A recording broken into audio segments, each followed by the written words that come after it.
Good Friday, everyone, and welcome into today's daily Bible reading for January the 6th. Today we are reading together in Genesis chapter 7 and Genesis chapter 8. We read yesterday concerning the issue that was upon the earth, the widespread sin that was pervasive, and that caused God to regret having made mankind. He regretted the state in which mankind had descended into, again, just completely overwhelmed and overcome by sin. He's ready to wipe everything out and begin anew. But there was one man, Noah, who found favor, found grace in the sight of God because he walked with God. He walked in the ways of his grandfather, I believe, Enoch. He walked as he walked, and he sought to please God through the way that he lived. And because of that, God allowed him to be the source of a new mankind. You might see Noah as a second Adam, whereas all the rest of mankind came from Adam. So now mankind would resume from Noah and his family. So we're going to read about that today. We're going to read about the flood coming upon the earth, them entering the ark, the flood coming, and then the water receding, and Noah and his family once again coming onto dry ground. We're going to see that today as we get into the text. All right, so let me go and get Genesis chapter 7 up on the screen for us. There we go. And let's read together here in this text. Genesis chapter 7 and verse number 1. Then the Lord said to Noah, "Enter the ark, you and all your household, for I have seen that you alone are righteous before me in this generation. You are to take with you 7 pairs, a male and its female, of all the clean animals, and 2 of the animals that are not clean, a male and its female, and 7 pairs, male and female, of the birds of the sky, in order to keep offspring alive throughout the earth. 7 days from now, I will make it rain on the earth 40 days and 40 nights, and every living thing I have made I will wipe off the face of the earth." And Noah did everything that Yahweh commanded him. Noah was 600 years old when the flood came and water covered the earth.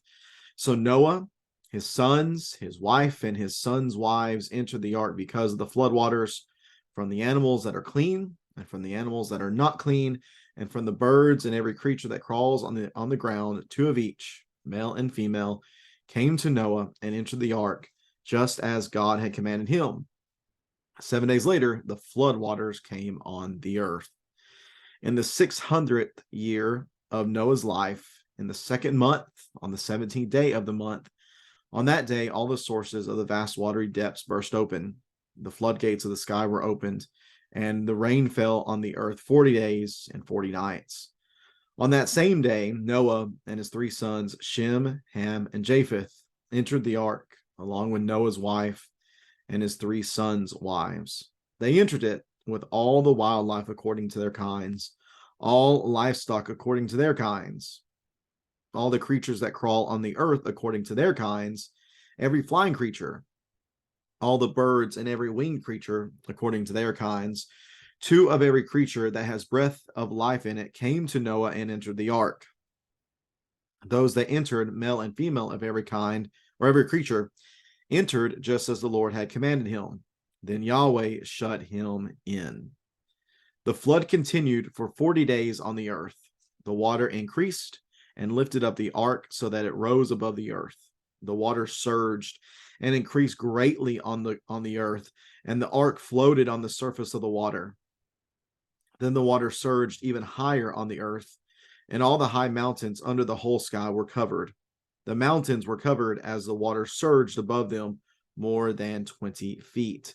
Every creature perished, those that crawl on the earth, birds, livestock, wildlife, and those that swarm on the earth, as well as all mankind.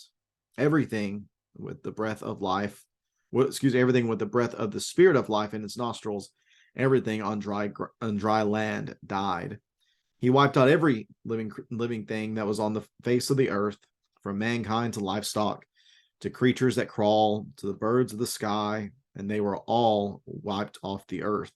Only Noah was left, and those that were with him in the ark, and the water surged on the earth 150 days. God remembered Noah, as well as all the wildlife and all the livestock that were with him in the ark. God caused a wind to pass over the earth, and the water began to subside. The source of the watery depths and the floodgates of the sky were closed, and the rain from the sky stopped. The water steadily receded from the earth, and by the end of 150 days, the water had decreased significantly. The ark came to rest in the 7th month, on the 17th day of the month, on the mountains of Ararat.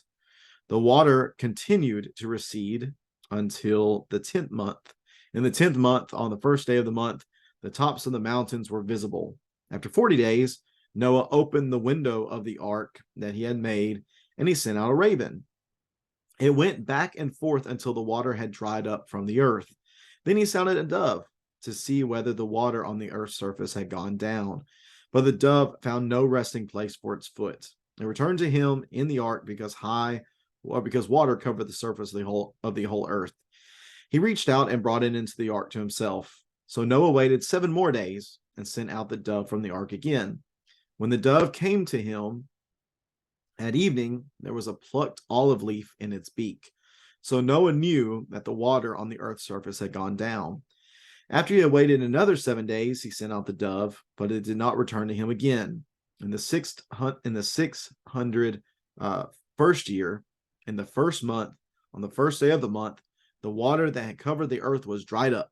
Then Noah removed the ark's cover and saw that the surface of the ground was drying. By the 27th day of the 2nd month, the earth was dry. Then God spoke to Noah, "Come out of the ark, you, your wife, your sons, and your sons' wives with you. Bring out all the living creatures that are with you, birds, livestock, those that crawl on the earth, and they will spread over the earth and be fruitful and multiply on the earth." So Noah, along with his sons, his wife, and his sons' wives, came out.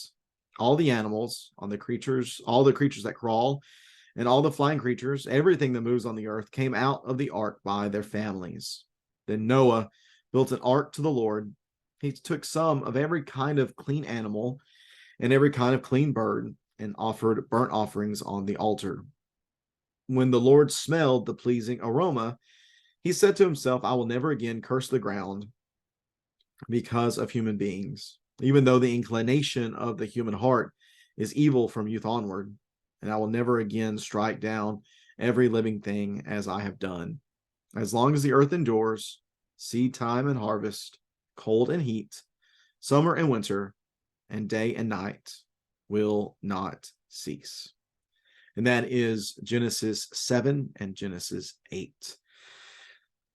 So we remember in chapter 6, again, the pervasive sin, the punishment that was going to come of cleansing the earth and restarting with the family of Noah. The flood does come, and the flood does cleanse the earth. All living beings are killed. They are wiped out. And then it is time for the water to recede and for Noah and his family to land and to begin a new life, to begin this next round of humanity. That's just this pattern of mankind sinning, God bringing punishment, and then there being a restoration and renewal. That's something that happens quite often throughout Scripture. It happened in the garden, didn't it? That there was mankind there was sin, there was punishment, they were expelled, life began anew. Here with the flood, there was pervasive sin that was rectified through the flood, and then there was grace given by God for mankind to start anew. And that happened all throughout Israel's history. For them to sin, for there to be the punishment for sin, which would have been either in the judges cycle, they would have been overcome by enemies. But then what happened? Once they repented, God would show them grace. He would bring restoration. They'll be able to start anew. Eventually, it happened on a grander scale that Israel sinned so much that God sent them into captivity as their sin. But then God restored them, and they began life anew. And then ultimately that happened with Jesus, that mankind sinned. And that was something that had been an issue from the garden. And yet there would be a rectification. And that rectification would be through Jesus giving his life so that mankind might have the opportunity to be forgiven. What does that offer? Well, again, that offers life anew. And then in the end, there is going to be the final judgment where sin is going to be rectified. God is going to bring punishment for those who sin. And yet those who have walked with God, like Noah did, like Enoch did, those who have called on his name, as we see happening there in Genesis chapter 4 at the end of the text there, all those who have called upon his name, they too will find grace with God, and we will be able to have once again life anew. So this only continues the pattern of God. He cannot stand for sin. He is a good God, and a good God cannot just ignore sin. He has to bring it to account. He has to punish those who continue to rebel against him, and he does so. And yet those who are faithful to him, those who are loyal to his ways, those who are willing to, again, going back to chapter 1, to properly reflect his image in everything that they do, they find grace in God's sight, and he blesses them, and they prosper, whether in this life or in the next. That's just the reality of how God operates.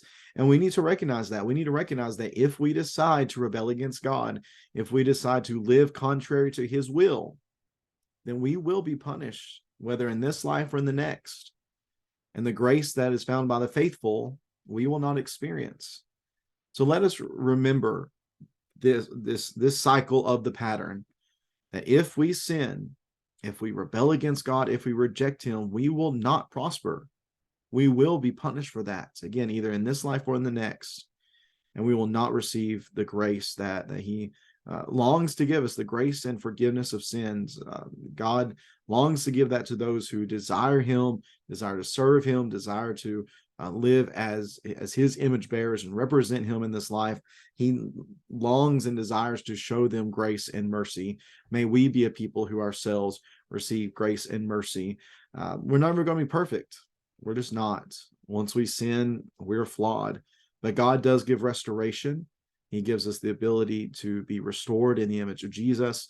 May we take advantage of that. May we not neglect so wonderful a salvation, so wonderful a gift that God would give us as the life of his son. May we all put our faith in him. May we all surrender to him and live for him, so that whenever the last cycle happens, whenever the last great punishment occurs on Judgment Day, we will not be those who will be swept away in punishment, but we will be those who find life in God, life that God alone gives. Again, Noah was faithful to God, walked with God. He was someone who was committed to doing things the Lord's way, and in doing so, he found God's grace and favor. May we find the same. I appreciate so much you tuning into this reading on this Friday. Hope you have a great rest of your Friday, and we'll be back at it again tomorrow as we read together from, let me double check to make sure I got my days right as to what we're doing tomorrow. We will be reading tomorrow in chapter 9 and chapter 10. We'll be working our way up to chapter 11. 11 is going to be about Babel.